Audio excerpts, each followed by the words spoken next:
بسم الله الرحمن الرحيم. بارك الله فيك سيد الرئيس. نرحب بالرئيس الحكومة وكل الوفد المرافقه. لهنايا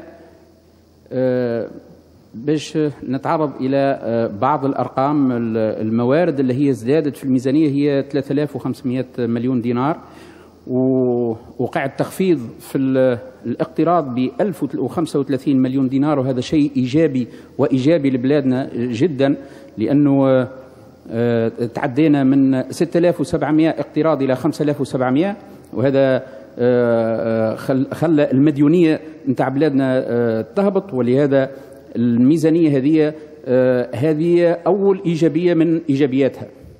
الثاني اللي هو وقع الاعتماد عليه هي 2466 مليون دينار، يعني ب 10.8 من التطور في جملة الموارد. سؤالي فيما يخص الموارد: استفادت الميزانية التكميلية من 900 مليون دينار متأتية من تخصيص تيليكوم، لكن مازالوا 1500 مليون دينار بقاو في صندوق للعملة الصعبة على ذمة البنك المركزي، اللي هو قاعد يعمل لها البلاسمون تاعها، يعني يوظف فيها على مستوى العالم بتقريبا أقل من 1%، ومواصلين في الاقتراض بأكثر من 3%. أنا أتساءل لماذا لم نستفيد من هذه الأموال بإحداث سندات دولة بون دو تريزور بناء على المخزون هذايا اللي هو موجود في البنك المركزي، حتى نبقي عليه، لأنه هو رافد من روافد المخزون للعملة الصعبة لبلادنا.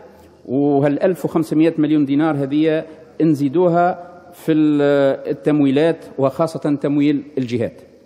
هذا سؤالي الأول. وفي هالإطار هذا نحب نعرجوا على تأخر الحكومة في اقتراح حزمة من القوانين في المجال استقطاب المالية الإسلامية والمصرفية الإسلامية باش ندعموا مواردنا.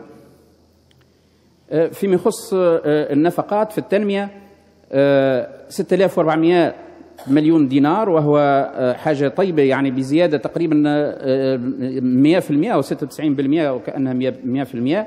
هي معدل، يعني على معدل التمويلات ل10 سنوات الأخيرة، مع العلم أنه من 2007 إلى 2011 عندنا 787 مشروع إلى حد الآن تعاني من صعوبات أو معطلة ولا لم تنطلق حتى، وعندنا 4600 مشروع للإنجاز خلال 2012، يعني تقريبا 5400 مشروع للإنجاز. وهذا بطبيعة الحال مطلوب اقتراح حزمة كذلك من الإجراءات حتى نسرع الإنجاز. وبطبيعة الحال رصدناه للتنمية الجهوية أكثر من 2000 مليون دينار، هذا يولي عنده الفائدة لبلادنا ويأتي الأكل متاعه. كذلك نحب نعرفوا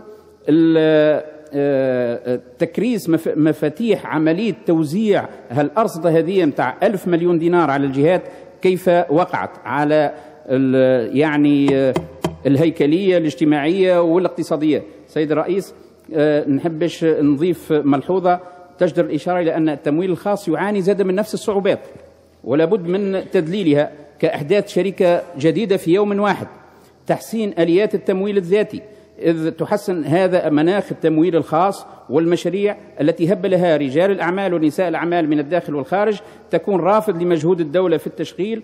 فإذا احتسبنا 57 ألف موطن شغل في اللي باش تعملها بلادنا في 2012، يكون القطاع الخاص رافض لهذا المجهود، ويمكن نجم نعملوا 150 ألف موطن شغل. بارك الله فيك سيد الرئيس.